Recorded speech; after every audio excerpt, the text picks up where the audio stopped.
Olá, vou abordar o tema na minha palestra, El impacto de la personalidad en la salud, um enfoque holístico para profissionais naturopatas. Sou Toshiro Samura, terapeuta, diretor internacional do Instituto Internacional de Terapia Reencarnacionista e professor de curso de Física Quântica e de Terapia Reencarnacionista. Dentro desse tema do impacto da personalidade em la saúde, vou falar sobre a metodologia do Instituto Internacional de Terapia Reencarnacionista, que traz a espiritualidade dentro da terapia, crenças e valores que definem a personalidade, sentimentos que geram comportamentos, mente que aparece na saúde, mente que define a saúde, caso clínico e como melhorar a personalidade através da mudança da nossa mente. Então, primeiro, falando do Instituto Internacional de Terapia Reencarnacionista, é um instituto educacional que dá cursos de terapia reencarnacionista e leva o conceito, o conhecimento, a informação, a metodologia da terapia reencarnacionista para o mundo todo. E dentro da terapia reencarnacionista, né, como eu estava colocando, né, a terapia incorpora a espiritualidade dentro do seu procedimento. Isso faz uma diferença enorme em relação às terapias que não levam, não trazem a espiritualidade, porque nessa nossa terapia buscamos na dimensão superior, na dimensão além do físico, a origem e a causa do problema daquilo que nós estamos tratando. Utilizamos a ferramenta da investigação do inconsciente para identificar traumas do passado que ainda estão reverberando. Ainda a pessoa está sintonizada nesses traumas e isso traz grandes influências na sua vida. Também, através da investigação, levantamos, né, o perfil de competência de vidas passadas da pessoa. O que quer dizer isso? Vamos identificar habilidades que a pessoa teve em outras vidas passadas para ajudar nessa vida, e daqui a pouco são habilidades que a pessoa não sabe que tem, mas tem certa facilidade. Isso pode definir o rumo da sua vida. E padrões repetitivos de comportamento, isso é muito importante, porque o padrão repetitivo de comportamento define a personalidade da pessoa. E esse padrão provavelmente vem já de muitas vidas passadas, sempre repetindo aquele tipo de padrão, inclusive nessa vida. E isso, através dessa identificação, conseguimos ajudar as pessoas a desenvolverem a melhoria da personalidade. E o objetivo maior dessa terapia é ajudar as pessoas a se curarem. Ou seja, ao invés de dar o peixe, né, ajudamos a pessoa a pescar. Essa é a filosofia da forma de trabalho da terapia reencarnacionista. Então, vamos falar sobre crenças, valores que definem a personalidade da pessoa. Deixa eu levar. As nossas crenças e valores geram o que pensamos, também o que sentimos, e isso leva às nossas ações e os nossos comportamentos. Então, a personalidade se forma em função das nossas experiências e do comportamento que temos frente a cada situação. Então, cada vez que nós temos uma certa experiência e temos certo comportamento, nós vamos reforçando a forma da gente ser, a nossa personalidade. De uma pessoa que se angustia facilmente, ela vai elevando o nível energético da angústia e daqui a pouco isso vira uma característica forte da sua personalidade. Então, conforme a nossa personalidade de hoje, atual, a gente reforça as experiências em nosso inconsciente. Então, não só a personalidade que nós temos hoje, mas também a de vidas passadas, foram reforçando as características negativas ou positivas da nossa personalidade dentro do nosso inconsciente, né? E isso o que faz? E quanto maior o nível de energia de determinado comportamento, mais ele aflora e define as características mais fortes da nossa personalidade.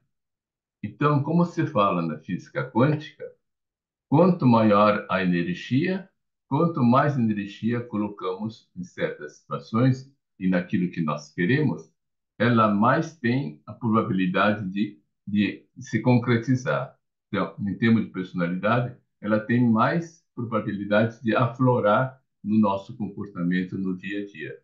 Então, aqui nós estamos vendo o quão importante é aquilo que nós acreditamos, os valores que nós temos, porque em cima disso, nosso comportamento, né, vai aflorar e é exatamente como a personalidade vai estando presente no dia a dia nosso.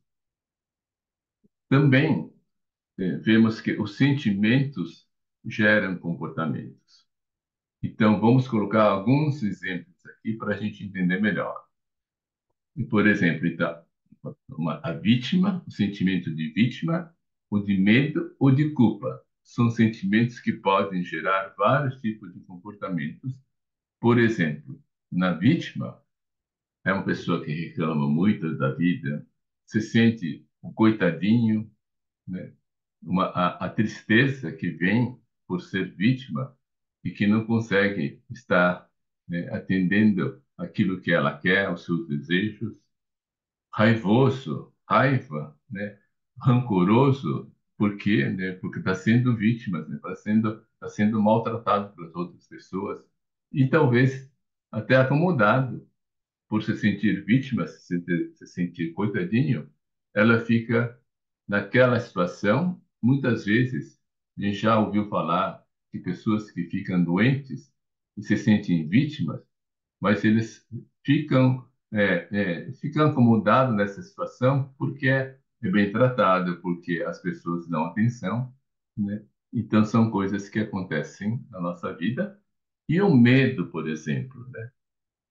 Né, uma pessoa que fica inquieta, porque a qualquer momento ela pode ser atacada, insegura, né? Ríspido, exatamente para se contrapor e tentar mostrar que não tem medo, por exemplo, agressivo, né? A agressividade tem muito a ver também com esse tipo de comportamento, a gente se proteger, né? Para se proteger em relação às outras agressões, a gente agride desconfiado, fica defensivo, né? Porque a pessoa tem medo e não quer ser agredido. E talvez até controlador, para a gente controlar uma situação, para não aflorar ou não se situar em algum evento onde possa provocar medo na pessoa. A culpa é outro sentimento, né, que gera comportamento de remorsos, de insegurança, de incapacidade. Muitas vezes se sentimos tanta culpa que a gente fica paralisado, fica acuado, muitas vezes isolado, disfarçando muitas vezes que a gente não tem nada, né, com isso, negando a responsabilidade. E a saúde está intrinsecamente ligada com a nossa mente. Então, como a mente, né, influi sobre a saúde? A consciência tem a primazia sobre a matéria e o nosso corpo, conforme o físico indiano, físico quântico indiano Amit Goswami. O que quer dizer isso? Que ele, que ele mostra através da ciência que a nossa consciência ela veio antes da matéria. Então, a consciência maior, que envolve todas as consciências desse universo, veio antes da matéria.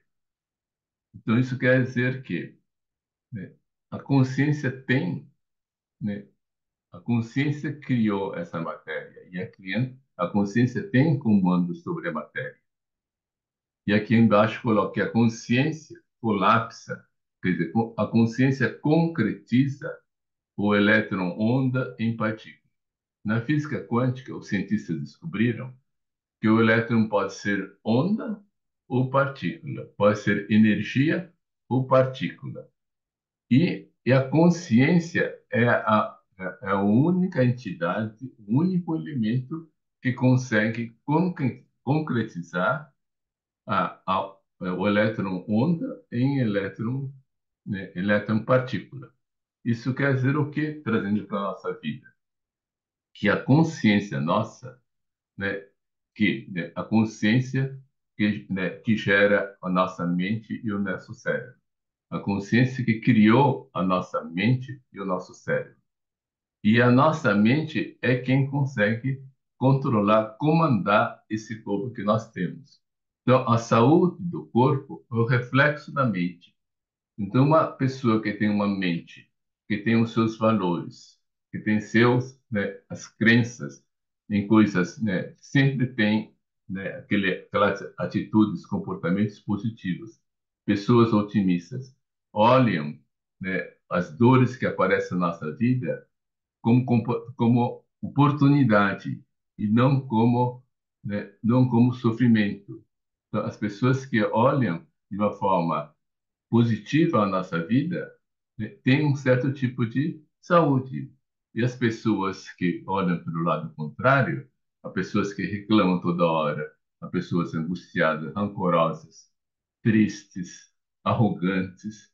Então, cada tipo de pessoa, né, a gente vai vendo que as pessoas que são felizes são mais saudáveis do que aquelas pessoas infelizes, exatamente porque quem comanda a nossa mente, quem comanda o nosso corpo é a nossa mente e, e o ponto de equilíbrio da nossa, né, do ser humano, né, é ter uma saúde plena. Né?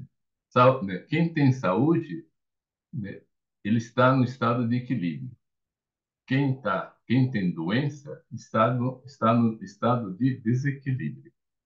Então, acho que dá para a gente começar a ver, né, que mesmo a medicina psicossomática nos coloca sempre, né, que uma pessoa triste que fica sempre manifestando a sua tristeza em qualquer instante, uma hora ela está doente de algum tipo de doença, vai aflorando, somente as pessoas que são pessoas idosas, por que afloram tantas, né, tantas doenças, além, naturalmente, da debilidade maior física, mas as doenças que vão aparecendo são doenças que muitas vezes somatizaram.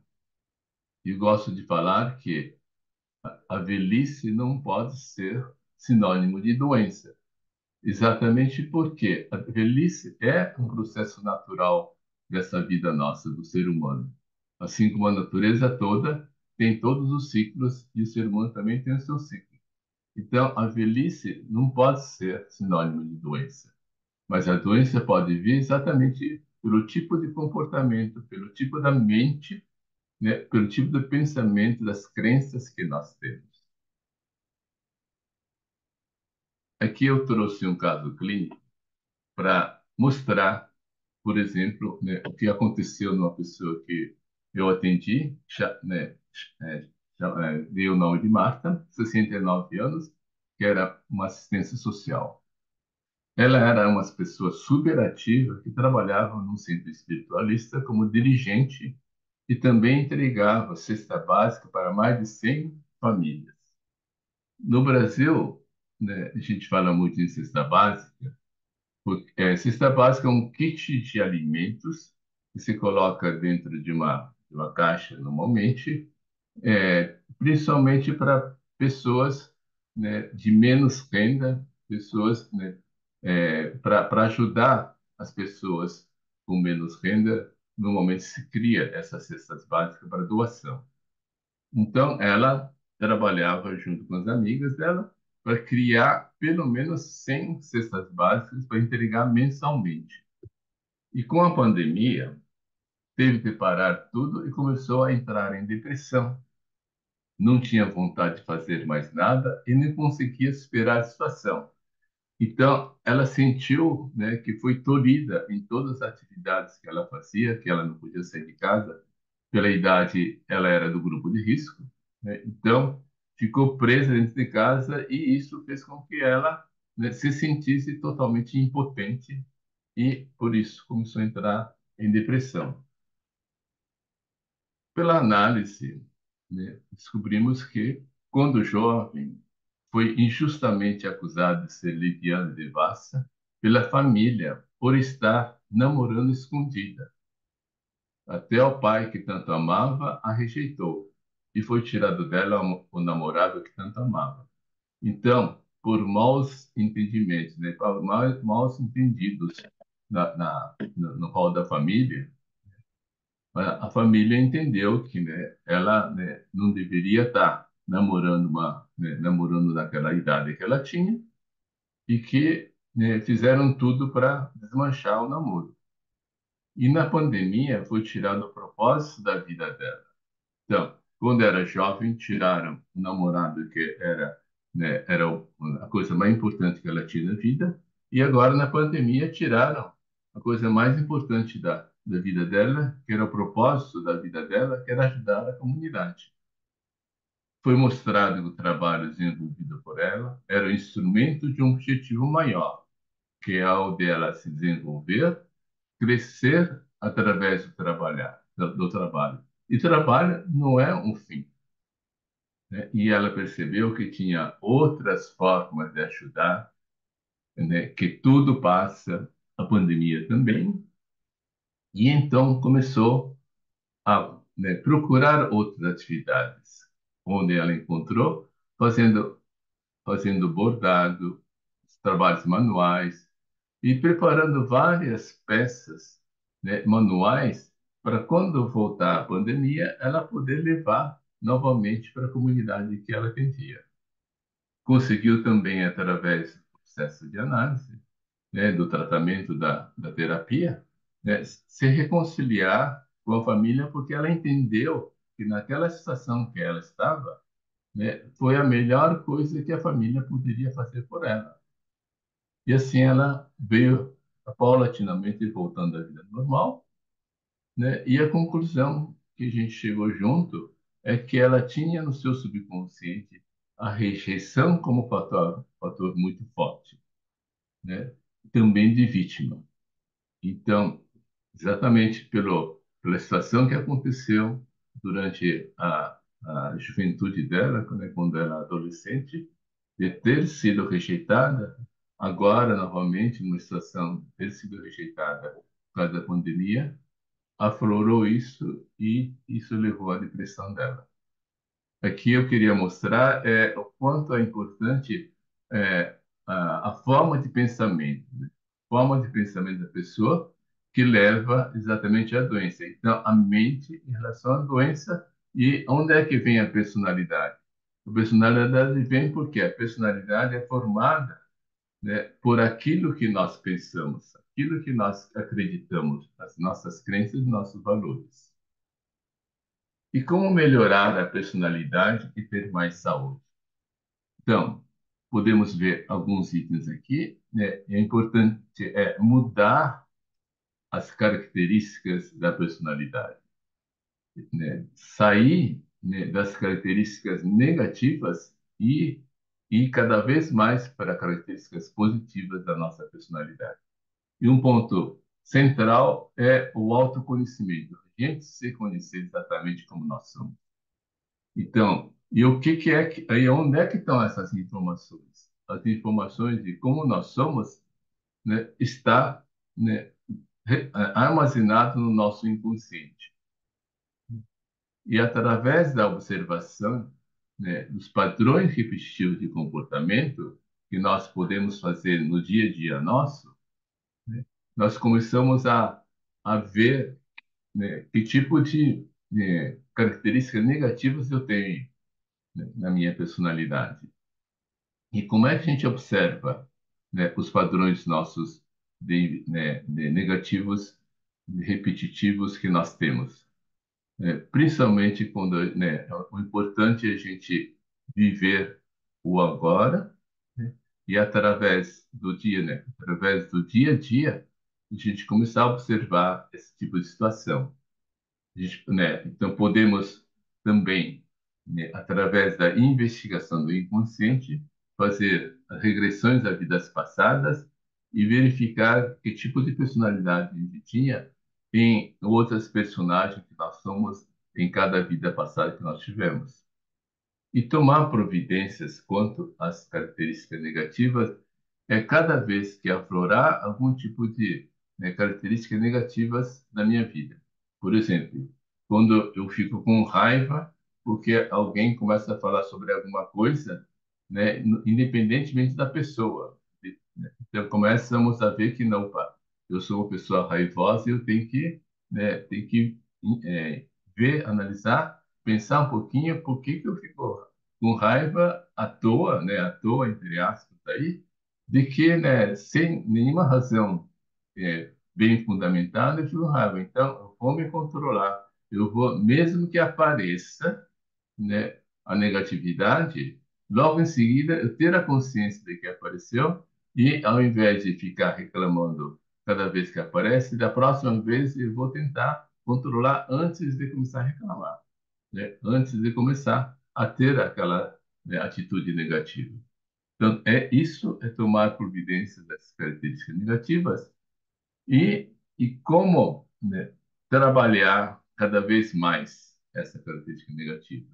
Então, fazendo a nossa reforma interior, atuando no dia a dia, vivendo o agora para perceber as suas manifestações. Então, um ponto aqui super importante é que a gente ouviu falar sempre que é importante é viver o agora. Então, no nosso caso aqui, da mudança da personalidade, a gente vivendo o agora, nós vamos perceber exatamente que tipo de atitudes, que tipo de comportamento eu tenho em cada situação. E a partir da conscientização, eu vou tomar providências para que eu possa, né, para que eu possa ir mudando de pouco em pouco aquela característica negativa. Por exemplo, uma pessoa que se magoa, né? Tem gente que se magoa e fica 1, 2, 3, 5 dias sem falar porque está magoado com a pessoa que magoa, né? Magoa ela. Então, ao invés de ficar 5 dias, vamos começar a perceber que não. Eu fico magoada, e aí? A outra pessoa nem está aí comigo se eu estou magoado, não.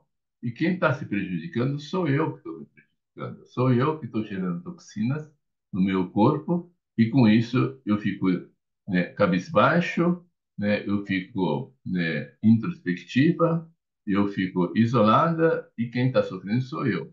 Então, para que isso? Então, ao invés de sofrer 5 dias, que tal sofrer só um dia? Daqui a pouco, em vez de um dia, que tal sofrer só uma hora? Daqui a pouco, alguns minutos ou alguns segundos. E dessa forma que nós vamos mudando, né? Fazendo a nossa reforma interior. E aqui coloque, podemos cair em armadilhas, quer dizer, nós podemos manifestar aquela característica negativa, mas o importante, né? Mas o importante é a gente poder sair, né, dessa situação. Então, cada vez que a gente acontece, a gente ter a consciência que aconteceu e tomar as providências para que a gente saia daquela frequência baixa, da frequência negativa, para a frequência alta e começar a melhorar, fazer a melhoria no dia a dia. Então, então esse processo é um trabalho contínuo de elevação da vibração. E uma das coisas que as pessoas colocam muito para a gente é de que né, essa forma que eu coloquei, de a gente está vivendo agora, é muito importante. Também tem outras possibilidades de, né, a gente fazer a meditação. Quando nós fazemos a meditação, abaixamos a nossa, né, né? Tiramos, né, os ruídos, né, ou a mente conturbada em cima de vários tipos de preocupações, de vários tipos de trabalho que nós somos tanto mais, mas quando a gente silencia a nossa mente, nós abaixamos, né, a energia que está dominando a nossa mente das coisas das coisas mundanas, digamos. E quanto mais a gente consegue silenciar a nossa mente, mais começamos a perceber, né, as energias sutis que existem nesse mundo. E dentro dessa energia sutis tem exatamente o nosso inconsciente. E quando fazemos meditações profundas, conseguimos acessar o nosso inconsciente e, através desse acesso, identificarmos aquilo que nós precisamos ir melhorando no dia a dia nosso. Então, pessoal, muitas graças pela oportunidade de estar expondo todo esse, né, a minha abordagem sobre a personalidade e a saúde. E para Sou, então, Toshihiro Asamura. Coloco aqui o site da APORT, que é a Associação Portuguesa de Terapia Holística, aqui de Portugal, né? Que eu sou sócio e vocês podem mandar qualquer mensagem para lá que eles reencaminham, ou diretamente comigo no e-mail assamura001@gmail.com. Eu tenho também o endereço do Instagram, @Asamura Toshihiro, e no Facebook pode me procurar por Toshihiro Asamura. Então, muitas graças. Obrigado.